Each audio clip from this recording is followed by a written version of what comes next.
we'd ever seen, and that was that 2007 deployment to Iraq. Damn, how long are the deployments 4 months. over there? 4 months? Yeah. And you guys were just hitting it every night. Yep. Son of a bitch.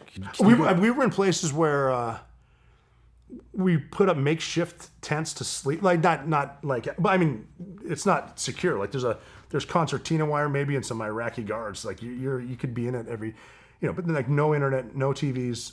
The chow hall is a mile and a half away or whatever, and there's nothing to do. Like I remember guys singing. I learned the Cincinnati Bengals fight song because I was sleeping in between two dudes from Cincinnati. Still know it. Let's go into a little more detail. So you swam in. Yeah, which I mean, it was. I wouldn't. It's not so much even a swim. It's just a really shitty swamp where you're grabbing the dogs by their handles and just inserting to, like you get under palm groves and the big grapes with the huge rats running across it. Yeah.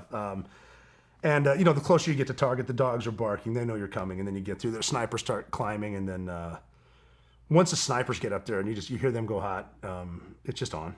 But I mean, we were good at it, so we're moving quickly through houses.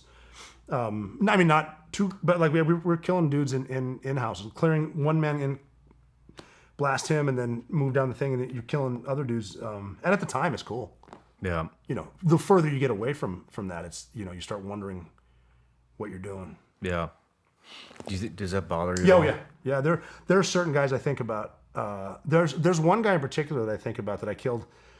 He was the second guy I killed in this house. I entered the house, killed the guy in the front. I went into a bedroom. I did a one-man entry because I'm an idiot. And there was a guy that was in bed with his wife, and I gave him the courtesy of, calm down. You're waking up. Just obviously a guy with a green face is in your room and it's scary.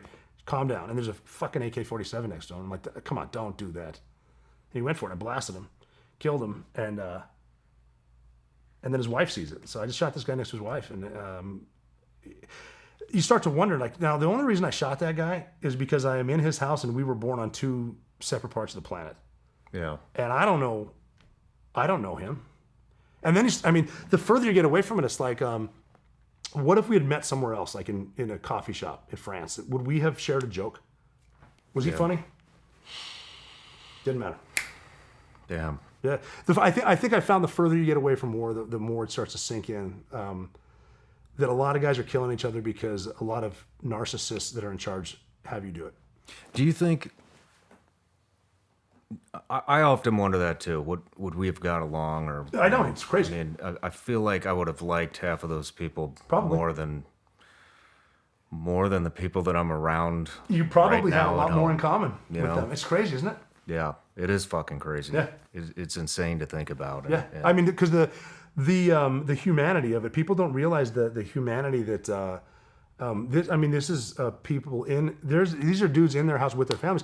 Okay, he's going for a gun. He's got a gun. He's aiming at me. Now, is he protecting his family? And is he a carpenter? Yeah. That needs an AK because he lives in fucking Ramadi. And again, I think it's just because one thing I started the more senior that I got, one thing that I disagreed with was patrol to contact and strike to develop.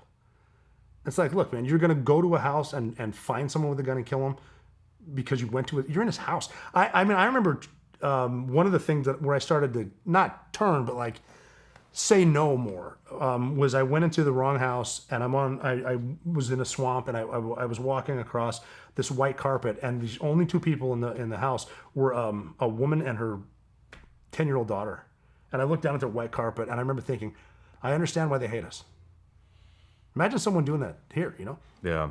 So I mean, it's the shitty thing is you get the more time you get to think about it, the more you think about it, and you start to realize like it's a big planet, but it's a small world, and it's just a couple people sending us. I mean, he believed in his cause, I believed in my cause. That's where I was gonna go too. I mean, I don't know what the percentage of people that actually stand up for what they believe in, but I thought it was a lot bigger until 2020 came around, and then I realized. Man, the majority of these fucking people are just sheep. They will just do whatever they're told. Whatever they're fucking told. And they turn it. They turn it political. Yeah, and we're going up against the whatever percent. Let's just call it the top 1% that actually stands up for what they believe in, and just on the other side of the world, and they just believe something different than what we That's do. what they just, and they believe it, and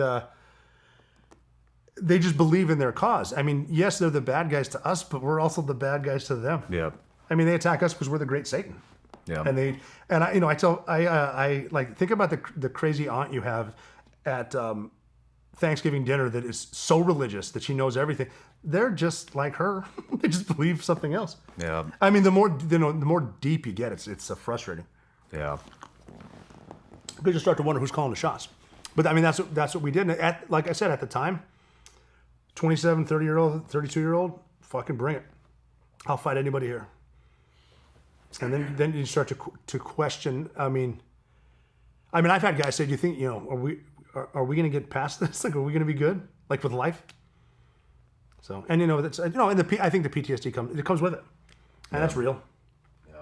It's unfortunate, and a lot of guys, and a lot of men and women went through a lot of shit because some politician told them they had to.